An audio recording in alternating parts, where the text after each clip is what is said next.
Deputy Paul Murphy, please. Count Corla. Taoiseach, in court in Belfast yesterday, campaigners against political policing won a full hearing into the failure to include Northern Ireland in the Pitchford inquiry into undercover policing in Britain. That comes after the Storm and Justice Minister officially requested its inclusion. We know that the German government has written to the British government also seeking the inclusion of the actions of the so-called Spycops in Germany, and we know the Scottish government has done the same. We also know, Taoiseach, that British undercover police officers were also operating in this state, and yet the Irish government has so far refused to request the inclusion of their activities in that investigation. Why, Taoiseach?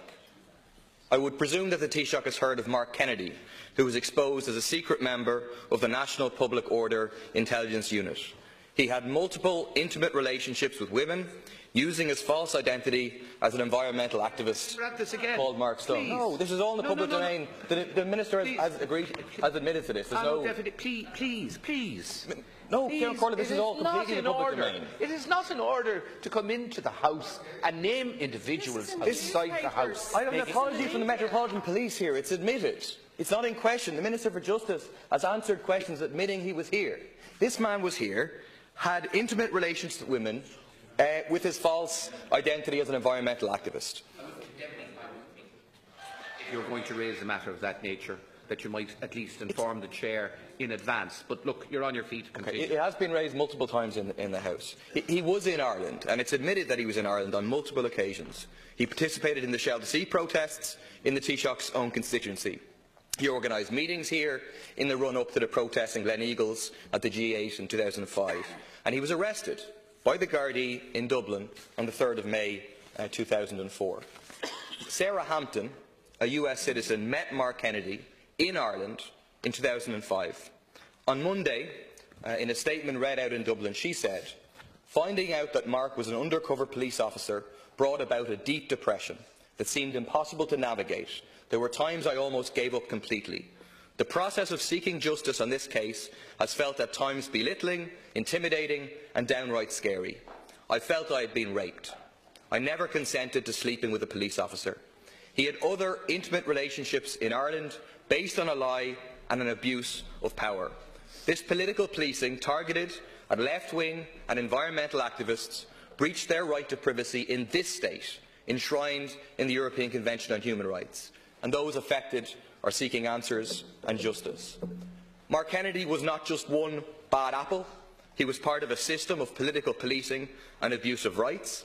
As well as him, we know of at least 3 other undercover British police officers who operated in this state: Jim Boyling, Mark Jenners and John Dines. There's a huge number of unanswered questions here, Taoiseach.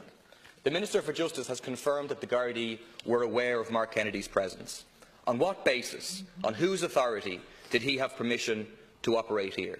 Did they know of other undercover officers? Was there anybody convicted of any crimes as a result of any evidence or actions? There have been 56 convictions or prosecutions overturned in Britain as a result of his involvement. So 2 questions, Taoiseach. Can we have the publication of the report commissioned in 2011 by the Garda Commissioner into his activities, and can we have a commitment to publish the report that is currently ongoing? And secondly, will the Irish Government join with the other countries affected in requesting the extension of the Pitchford inquiry to the actions of these undercover officers in this state? Thank you, Deputy. Yeah, well, you put a lot of information before the House in respect of which I don't have the details, but what I can confirm to you is that the Minister for Foreign Affairs and Trade meets with Secretary of State Brokenshire here in Dublin next week to discuss this matter. And I don't have any further details that I can put before the House now, but the Minister will make a statement following his meeting. I'd like a commitment from the Taoiseach that when that meeting takes place, that a formal request will be made that the inquiry is extended to Ireland. It's incomprehensible, it's unexplainable why that request hasn't been made, unless the Irish Government is saying that its protection of British spies in Ireland takes priority over the wish of these people for answers, the wish of these people for justice.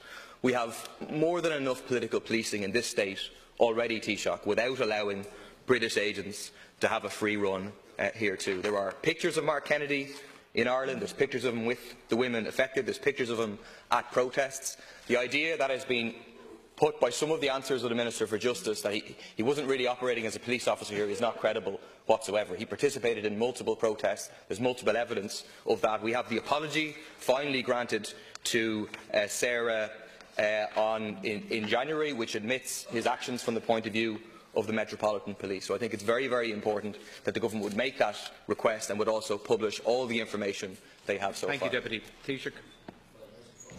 Foreign Affairs hasn't seen the report either that you refer to. The security forces here would be very concerned, as you say, about agents from another country operating in this jurisdiction. We've had incidences of that in the past. I prefer, if I may presume so, to allow the Minister for Foreign Affairs on behalf of Government to meet with the Secretary of State to have this matter and matters pertaining to it discussed and issue his statement following that meeting. Deputy. Thank you very much, Taoiseach. Just before